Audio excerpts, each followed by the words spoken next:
സന്തോഷധ്വനിയിലേക്ക് എല്ലാവർക്കും സ്വാഗതം. പ്രിയമുള്ളവരെ, എന്താണ് ക്രിസ്തുമസ്?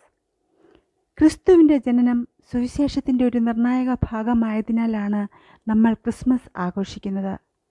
ക്രിസ്മസിൻ്റെ യഥാർത്ഥ അർത്ഥം സ്നേഹമാണ്. ക്രിസ്മസ് അവിശ്വസനീയമായ സ്നേഹപ്രവൃത്തിയുടെ ആഘോഷമാണ്. ദൈവം നമ്മെ സ്നേഹിച്ചു. നമുക്ക് അവനോടൊപ്പം നിത്യത ചെലവഴിക്കാനുള്ള ഏക മാർഗം നൽകി. നമ്മുടെ പാപങ്ങൾക്കുള്ള ശിക്ഷ ഏറ്റെടുക്കാൻ ദൈവം തൻ്റെ ഏകപുത്രനെ നൽകി. അവൻ അതിൻ്റെ പൂർണ്ണ വില നൽകി. സ്നേഹത്തിൻ്റെ സൗജന്യദാനം നാം സ്വീകരിക്കുമ്പോൾ നാം ശിക്ഷാവിധിയിൽ നിന്ന് മുക്തരാകുന്നു. ദൈവം നമ്മോടുള്ള തൻ്റെ സ്നേഹം പ്രകടമാക്കി. നാം പാപികളായിരിക്കുമ്പോൾ തന്നെ ക്രിസ്തു നമുക്ക് വേണ്ടി മരിച്ചു. വിശുദ്ധ യോഹന്നാൻ എഴുതിയ സുവിശേഷം 3-ാം അധ്യായത്തിൽ പറയുന്നു, തൻ്റെ ഏകജാതനായ പുത്രനിൽ വിശ്വസിക്കുന്ന ഏവനും നശിച്ചു പോകാതെ നിത്യജീവൻ പ്രാപിക്കേണ്ടതിന് ദൈവം അവനെ നൽകുവാൻ തക്കവണ്ണം ലോകത്തെ സ്നേഹിച്ചു. ദൈവം തൻ്റെ പുത്രനെ ലോകത്തിലേക്ക് അയച്ചത് ലോകത്തെ വിധിപ്പാനല്ല, ലോകം അവനാൽ രക്ഷിക്കപ്പെടുവാനത്രേ. യേശുവിൻ്റെ ജനനത്തെക്കുറിച്ച് യെശയ്യാപ്രവചനം 7-ാം അധ്യായത്തിൽ ഇപ്രകാരം രേഖപ്പെടുത്തിയിരിക്കുന്നു: അതുകൊണ്ട് കർത്താവ് തന്നെ നിങ്ങൾക്ക് ഒരു അടയാളം തരും. കന്യക ഗർഭം ധരിച്ച് ഒരു മകനെ പ്രസവിക്കും. അവന് ഇമ്മാനുവേൽ എന്ന് പേർ വിളിക്കും. ശ്രദ്ധിക്കുക, ദൈവം തൻ്റെ ഇഷ്ടത്തെ അറിയിക്കുന്നതിനായി ദൈവം ചരിത്രത്തിലുടനീളം വിവിധ സ്ഥലങ്ങളിൽ വിവിധ മാർഗങ്ങളിലൂടെ സംസാരിച്ചു കൊണ്ടിരിക്കുകയാണ്. ക്രിസ്തുവിൻ്റെ വരവിന് മുൻപ് 400 വർഷത്തെ നിശബ്ദതയുണ്ടായിരുന്നു. മലാക്കി പ്രവാചകൻ അവസാനമായി ദൈവത്തിൽ നിന്നുള്ള തൻ്റെ സന്ദേശങ്ങൾ അറിയിച്ചതിന് ശേഷം യോഹന്നാൻ സ്നാപകൻ എത്തുന്നതുവരെ പ്രവാചകന്മാർ ഉണ്ടായിരുന്നില്ല. എന്നാൽ ഒടുവിൽ ദൈവം തൻ്റെ പുത്രനെ നമുക്കായി ഭൂമിയിലേക്ക് അയച്ചു. കർത്താവായ യേശുക്രിസ്തുവിൽ ദൈവം തന്നെ നേരിട്ട് നമുക്ക് വെളിപ്പെടുത്തി.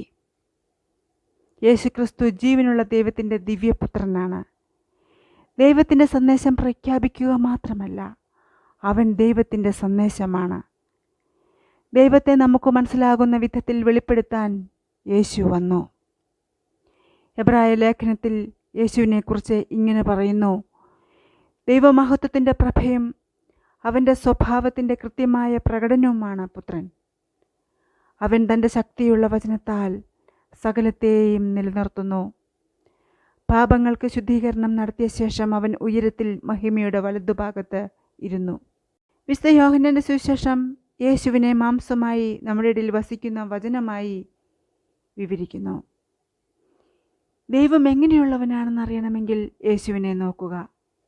ഫിലിപ്പോസ് യേശുവിനോട് പിതാവിനെ കാണിക്കാൻ ആവശ്യപ്പെട്ടപ്പോൾ യേശു അവനോട് പറഞ്ഞത്: ഞാൻ ഇത്രകാലം നിങ്ങളോടുകൂടെ ഇരുന്നിട്ടും നീ എന്നെ അറിയുന്നില്ലയോ ഫിലിപ്പോസേ? എന്നെ കണ്ടിരിക്കുന്നവൻ പിതാവിനെ കണ്ടിരിക്കുന്നു. പിന്നെ പിതാവിനെ ഞങ്ങൾക്ക് കാണിച്ചു തരണം എന്ന് നീ പറയുന്നത് എങ്ങനെ? വിശുദ്ധ യോഹന്നാന്റെ സുവിശേഷം 10-ാം അധ്യായത്തിൽ യേശു പ്രഖ്യാപിക്കുന്നു: ഞാനും പിതാവും ഒന്നാണ്. പ്രിയമുള്ളവരെ, ഇതുവരെ പ്രഖ്യാപിക്കപ്പെട്ടിട്ടുള്ളതിൽ വെച്ച് ഏറ്റവും വലിയ സന്ദേശത്തിൻ്റെ ആഘോഷമാണ് ക്രിസ്മസ്. ദൈവം നമ്മോടൊപ്പമുണ്ട്. നമുക്ക് അവനോടടുക്കാൻ കഴിയേണ്ടതിന് ദൈവം അടുത്തു വന്നു. വിശുദ്ധ പൗലോസ് തിമോത്തിയോസിന് എഴുതിയ 1-ാം ലേഖനത്തിൽ യേശു തൻ്റെ ജീവൻ എല്ലാവർക്കും വേണ്ടി മറുവിലയായി നൽകി എന്ന് പറയുന്നു. ദൈവം ക്രിസ്തുവിൽ ലോകത്തെ തന്നോട് നിരപ്പിച്ചു എന്നാണ് സന്ദേശത്തിൻ്റെ അത്ഭുതം. എന്നെ കേട്ടുകൊണ്ടിരിക്കുന്ന പ്രിയ ദൈവത്തിൻ്റെ പൈതലേ, നമ്മുടെ ജീവിതത്തിന്മേലുള്ള പാപത്തിൻ്റെ പിടിയിൽ നിന്ന് നമുക്ക് മോചനം ലഭിക്കുമെന്ന ദൈവത്തിൻ്റെ സന്ദേശം പ്രഖ്യാപിക്കുവാനാണ് യേശു വന്നത്. എന്തുകൊണ്ടാണ് അവൻ അങ്ങനെ ചെയ്യുന്നത്? കാരണം അവൻ നമ്മെ എത്രമാത്രം സ്നേഹിക്കുന്നുവെന്ന് നാം അറിയണമെന്ന് അവൻ ആഗ്രഹിച്ചു. അവൻ നമ്മെ സൃഷ്ടിച്ചത് ഒരു കാരണത്താലാണെന്ന് നാം അറിയണമെന്ന് അവൻ ആഗ്രഹിച്ചു.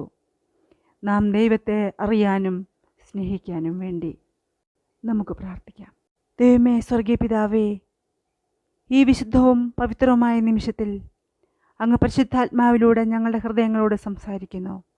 അങ്ങയുടെ പുത്രനായ യേശുക്രിസ്തുവിലൂടെ അത്ഭുതകരവും വ്യക്തവുമായി സംസാരിച്ചതിന് നന്ദിയേകുന്നു. ഞങ്ങൾക്ക് മനസ്സിലാകുന്ന വിധത്തിൽ അങ്ങയുടെ സന്ദേശം ഞങ്ങൾക്ക് കൈമാറാൻ അങ്ങയുടെ പുത്രനെ ഈ ലോകത്തിന് വെളിപ്പെടുത്തിയതിനായി, ഈ ലോകത്തിലേക്ക് അയച്ചതിനായി ഞാൻ അങ്ങേക്ക് നന്ദിയേകുന്നു.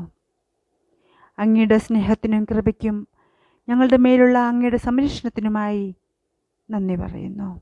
യേശുവിൻ്റെ അതിശ്രേഷ്ഠതയേറിയ നാമത്തിൽ പ്രാർത്ഥിക്കുന്നു. ആമേൻ. എന്നെ ശ്രവിച്ചുകൊണ്ടിരിക്കുന്ന എല്ലാ പ്രിയപ്പെട്ടവർക്കും ക്രിസ്മസിൻ്റെയും പുതുവത്സരത്തിൻ്റെയും ആശംസകൾ അറിയിക്കുന്നു. ലോകമെമ്പാടും ക്രിസ്മസ് ആഘോഷിക്കുന്ന ഈ അവസരത്തിൽ എല്ലാവരും ദൈവിക സ്നേഹം അനുഭവിച്ചറിയുവാൻ ഇടയാകുമാറാകട്ടെ എന്ന് ആശംസിക്കുന്നു.